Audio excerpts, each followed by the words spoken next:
Hi friends, my mother চ্যানেলের পক্ষ থেকে সবাইকে আরও একবার সুস্বাগতম। আজকে যে বিষয়টা নিয়ে এসে স্ক্রিনে দেখতে পাচ্ছেন যে আপনার জিজ্ঞাসা আমার উত্তর। এখানে হারি বিশ্বাস প্রশ্ন করেছেন যে স্যার, আমার পলিটিক্যাল সায়েন্সে ওয়েটিংয়ে 128 এসছে, আমি কি ডাক পেতে পারি? দেখুন, ওয়েটিংটা তো ডাক পাওয়ার একটা সম্ভাবনা রয়েছে। তো যদি আপনার সেইভাবে ডাকে, নিশ্চয়ই আপনি ডাক পাবেন। এবং বলা যায় যে এসসি আছেন 128, তো ওয়েটিংয়ের তো একটা সম্ভাবনা প্রবল পরিমাণে আছে। ফলে একটু ওয়েট করুন, নিশ্চয়ই ডাক পাবেন, এই আশা রাখা যেতে পারে। তারপরে আনহারা খাতুন লিখেছেন, আমি বেঙ্গলি ওবিসি ক্যাটাগরি 94, আমি কি আপার ডাক পাবো? দেখুন, ওবিসি বি ক্যাটাগরি টেটে আপনি আপনার একাডেমিক কোয়ালিফিকেশনটা জানাননি। একাডেমিক কোয়ালিফিকেশন যদি জানাতেন তাহলে আমার পক্ষে বুঝতে সুবিধা হতো, ফলে আমি বলতে পারতাম। তো 94 আছে যখন, একাডেমিক কোয়ালিফিকেশনের সাথে যোগ করে যদি দেখা যাচ্ছে 70 আপ হচ্ছে, সেক্ষেত্রে কিন্তু আপনার সম্ভাবনা আছে। শতাব্দী ঘোষ লিখেছেন যে ডিএলএড 2016-18 ফার্স্ট ইয়ার এক্সাম হয়েছে, বাট রেজাল্ট বের হয়নি। সিটেটে ফর্ম ফিল আপ করতে তো লাস্ট ইয়ার পার্সেন্টেজ চাইছে, তাহলে কিভাবে অ্যাপায়ারিং হিসাবে ফর্ম ফিল আপ করবো? দেখুন, তাহলে এখানে অ্যাপেয়ারিং যারা আছেন তাদেরও কিন্তু ওখানে লেখা আছে, অ্যাপেয়ারিং যারা আছে তাদেরও ফর্ম ফিল আপ হবে, কিন্তু সেখানে যদি সেটা না দেয় কিন্তু করার কিছু নেই। দেখুন, এনসিটির যে লাস্ট নিয়ম, সেই নিয়ম অনুযায়ী কিন্তু হওয়ার কথা, কিন্তু সেটা কিন্তু এখনও হচ্ছে না। সেজন্য আমি বলেছিলাম 15 তারিখের বাদে গিয়ে ফর্ম ফিল আপটা করলে বেটার হয়। তারপরে আনারুল হক লিখেছেন, স্যার 9-10-এর প্যানেলের কাউন্সেলিং কখন স্টার্ট হবে, এক্সাক্ট ডেট বলা যাবে কি? দেখুন আনারুল হক, এক্সাক্ট এক্ষুনি বলা যাচ্ছে না, তবে কি বলি যে ওয়েটিংদের পরপরই কিন্তু আপনাদের সম্ভাবনা আছে, আপনাদের ডাকবে। তো ওয়েটিংদের ডাকা হয়ে যাক, তারপরে গিয়ে আপনাদের ডাকবে। মিহির দাস লিখেছেন, আমার কন্যা মাধ্যমিক থেকে পোস্ট গ্রাজুয়েট অবধি বিএড সবেতেই ফার্স্ট ক্লাস, 9-10-এ ওয়েট লিস্টের 200 কল পাবে কি? আপার প্রাইমারিতে টেট 105 স্কোর, ফিজিক্যাল সায়েন্সে জেনারেল কাস্ট, বিষয়টি নিয়ে খুবই চিন্তিত। মীরবাবু, আপনাকে বলি যে এখানে যে বিষয়টা বললেন, সব ফার্স্ট ক্লাস অথচ ডাক পাচ্ছেন না ফিজিক্যাল সায়েন্স, এটা কিন্তু খুব একটা চিন্তার বিষয়, এবং কিভাবে কি হচ্ছে বোঝা খুব মুশকিল। অথচ সব বিষয়ে ফার্স্ট ক্লাস নেই, এমনও অনেকে ডাক পেয়েছেন, তাদের বিএড আছে অথবা ফার্স্ট ক্লাসই নেই তাদের সব বিষয়ে। ফলে 2200 আপনার ওয়েট লিস্টে আছে। আবার আপার প্রাইমারিতে 105, আপার প্রাইমারিতে সম্ভাবনা আছে, অসুবিধা কিছু নেই, কিন্তু ওয়েটিং লিস্টে 200-র ভেতরে সায়েন্স, তো সায়েন্স হিসাবে একটা পসিবিলিটি নিশ্চয়ই আছে। অতএব ওয়েট করুন, নিশ্চয়ই সেই সুযোগটা আসবে, ভালো সময় আসবে, এবং যেহেতু সায়েন্স পাওয়ার সম্ভাবনা কিন্তু বেশি। নীলিমা তির্কি ভগত লিখেছেন, স্যার আমি TET percentage 56, subject Bengali, as a non trained candidate, upper প্রাইমারির সুযোগ পাওয়ার কতটা সম্ভাবনা আছে? দেখুন, বাংলায় তো প্রচুর ক্যান্ডিডেট, সেখানে নন ট্রেন্ডদের সম্ভাবনা কিন্তু ম্যাডাম খুবই কম, একটু ফলে একটু সমস্যা হতে পারে। এবার টেট পার্সেন্টেজ 56 ঠিক আছে, কিন্তু টোটাল স্কোরটা কত হচ্ছে সেটা তো জানা নেই আমার। তো নন ট্রেন্ডদের বাংলা পাওয়া খুব সম্ভাবনা খুব কম, কারণ বাংলায় প্রচুর ক্যান্ডিডেট।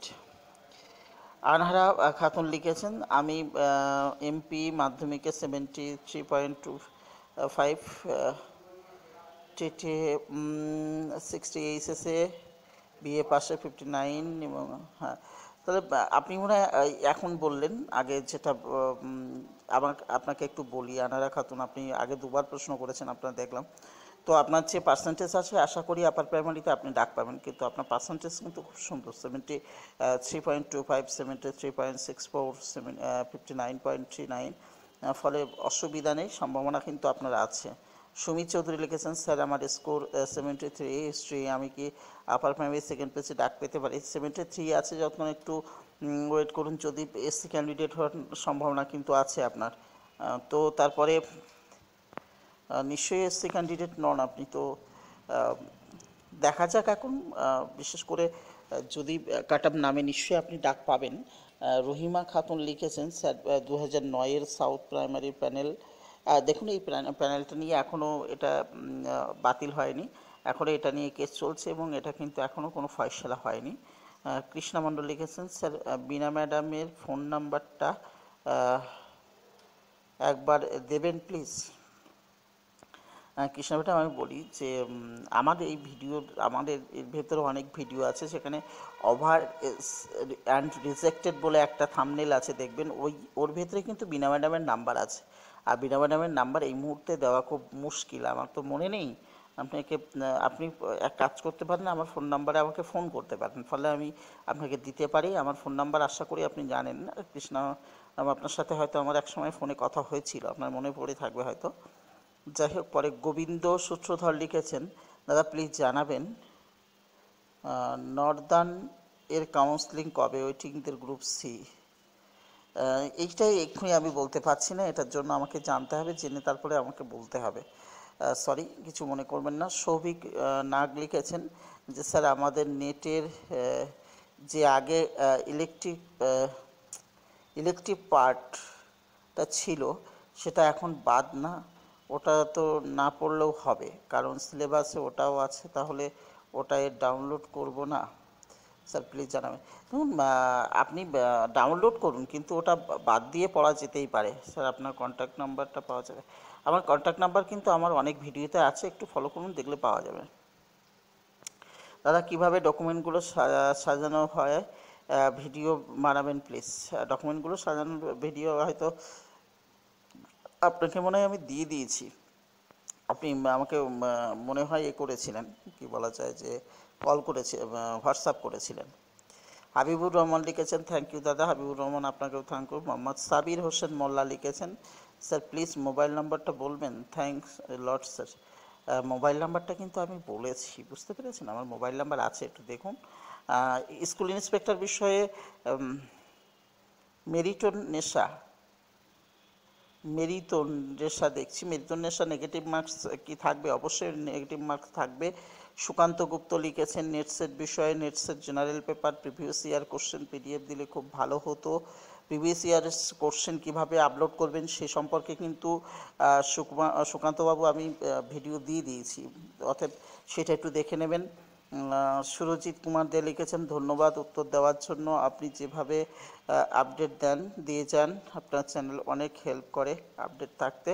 অবশ্যই আপনাকেও, আপনার পাশে থাকলে নিশ্চয়ই পাবেন। পায়েল সেন লিখেছেন, গ্রুপ ডি খবর কি? গ্রুপ ডির খবর এই মুহূর্তে কিছু পাওয়া যাচ্ছে না।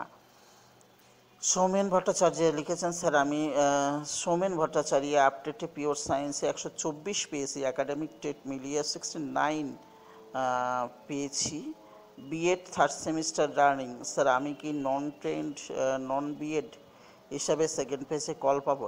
অবশ্যই নন বিএড হিসাবে পাবেন, কিন্তু আপনার যে টেটে যা ছিল, যেহেতু সায়েন্স আছে, নন বিএড হিসাবে আপনি ডাক পেতেও পারেন, কারণ টেটে আপনার 124 আছে আর সেখানে আপনার পিওর সায়েন্স। ফলে আপনি যদি বিএডটা আগে থেকে করতেন তাহলে কিন্তু আপনার অসুবিধা হতো না, সময় সোহাগা হতো আর কি। যাই হোক, আপনি সায়েন্স হিসাবে 124 পেয়েছেন মানে ডাক পেতে পারেন। হেড মিস্ট্রেস লিখেছেন, any news about SM interview date? HM interview date সম্পর্কে এই মুহূর্তে কোনো খবর নেই ম্যাডাম। তন্ময় বাগ লিখেছেন, স্যার আপনি বলছেন যে সিটেড বাংলাতে কোশ্চেন হবে, কিন্তু ফর্ম ফিল আপ করার সময় বেঙ্গলির কত অপশান নেই। আমি বলি তন্ময়বাবু যে এটা কিন্তু ঠিক নেই, কিন্তু এনসিটির নতুন যে নিয়ম, এনসিটি এবং প্রকাশবাবু ঘোষণা করেছিলেন এবার থেকে সিটেড 20টা ভাষায় হবে, এরকম কিন্তু চিন্তাভাবনা চলছিল, কিন্তু এখনও অবধি সেইটা কিন্তু আপডেট করেনি, তাদের কলামে কিন্তু সেটা ইনক্লুড করেনি, ফলে একটু সমস্যা হচ্ছে। সেই জন্য বলেছিলাম যে 15 তারিখের বাদে গিয়ে আপনারা সিটেড ফর্ম ফিল আপটা করবেন। উত্তম গোড়াই লিখেছেন, দাদা 9-10-এর কোনো কতগুলি ফেজ হবে? 9-10-এর কতগুলি ফেজ, দেখুন 9-10-এর তো ফেজ দুটো অলরেডি হয়ে গেছে, তো যদি সিট বাড়ে এবং আপ টু ডেট ভ্যাকান্সি হয় তাহলে কিন্তু আবার ফেজ হওয়ার সম্ভাবনা বেশি। মনোজ মণ্ডল লিখেছেন, স্যার আমার 9-10-এর ওয়েটিং লিস্টে র্যাঙ্ক 8, আমি কি ডাক পাবো? আমি এসসি, আমার সাবজেক্ট ইংলিশ। দেখুন এসসি হিসাবে আপনার সাবজেক্ট যেহেতু ইংলিশ আছে, আপনার কিন্তু ডাক পাওয়ার সম্ভাবনা আছে মনোজবাবু। আর যেহেতু ইংলিশ আছেন 8 র্যাঙ্ক, আপনার ডাক পাওয়ার সম্ভাবনা আছে। ফিরোজ মোল্লা লিখেছেন, আমি পলিটিক্যাল সায়েন্সে অনার্স এমএ ক্যান্ডিডেটস ডেপুটেশন ভ্যাকান্সিতে কাজ করতে চাই ওয়েস্ট বেঙ্গলের ভেতরে, একটু হেল্প করবেন, পাশেও পড়াতে পারবো। দেখুন, ডেপুটেশন ভ্যাকান্সিটা ওইভাবে হয় না। ডেপুটেশন ভ্যাকান্সিটা আপনার প্রত্যেকটা স্কুলে সেখানে অ্যাপ্লাই করতে হবে। ফিরোজ সাহেব, অ্যাপ্লাই করে সেখানে ইন্টারভিউ দিতে হবে, দিয়ে যদি সেখানে পান তাহলে আপনি সেখানে পড়াবেন। আপনার কিন্তু ডেপুটেশন ভ্যাকান্সিতে সেম মাইনে, অতএব ও নিয়ে টেনশন মানে সেই জন্য আপনাকে প্রস্তুতি নিতে হবে। যেমন পরীক্ষায় প্রস্তুতি নেন, ডেপুটেশনের জন্য কিন্তু আপনাকে প্রস্তুতি নিতে হবে। সুজয় কুমার মণ্ডল লিখেছেন, দাদা আমি এসসি ম্যাথ এর 37 ওয়েটিং আছে, প্লিজ বলবেন চান্স পাবো কি? এসসি ম্যাথ আছেন যখন সম্ভাবনা আছে কিন্তু সুজয় কুমার মণ্ডল, কারণ এসসিদের অনেকেই এসসি ম্যাথ ওয়েটিংয়ে আছেন, অসুবিধা হবে না, আশা করি ডাক পেতে পারেন। নাজিমুল ইসলাম লিখেছেন, আর ইউ শিওর যে বাংলাতে এক্সাম দিতে পারবো? দেখুন নাজিমুল সাহেব, আমি বলি, এটা কিন্তু আমি বারবার বলছি, এনসিটির যে নতুন নিয়ম, সেই নতুন নিয়ম অনুযায়ী কিন্তু বাংলাতে দিতে পারবেন, এটা ঘোষণা করা হয়েছিল, কিন্তু পরবর্তীতে তারা সেটাকে এখনও পর্যন্ত তাদের ওয়েবসাইটে ইনক্লুড করেনি। কেন করেনি বলা খুব মুশকিল। ফলে যেমনভাবে আছে তেমনভাবে দেখুন, এবং এই নিয়ে আমি আরেকটা আপডেট দেওয়ার চিন্তাভাবনা করব। প্রদীপ শাসমল লিখেছেন, দাদা আপার প্রাইমারি টেট কি up to date vacancy recruit হবে? টোটাল ভ্যাকান্সি কত হতে পারে? প্রদীপ শাসমল, আপনাকে বলি, আপ টু ডেট ভ্যাকান্সি হতে গেলে প্রায় 90,000 হয়ে যাবে আপার প্রাইমারি, এবং তাতে নিয়োগ কখনো সম্ভব নয় এবং কখনো সরকার করবেও না। তারপরে পারুল রানী সরকার লিখেছেন, বিএ 51% আছে, 1 ইয়ার বিএড, তো 1 to 5 অ্যাপ্লিকেশন করা যাবে? ম্যাডাম দেখুন, 1 to 5 অ্যাপ্লিকেশন করা যাবে, এটা কিন্তু এনসিটি নতুন নিয়মে ঘোষণা করেছে, কিন্তু এখন বর্তমানে সেটা কিন্তু এই ওয়েবসাইটে শো করছে না। অতএব 15 তারিখের বাদে গিয়ে ফর্ম ফিল আপ করে দেখুন কি হয়।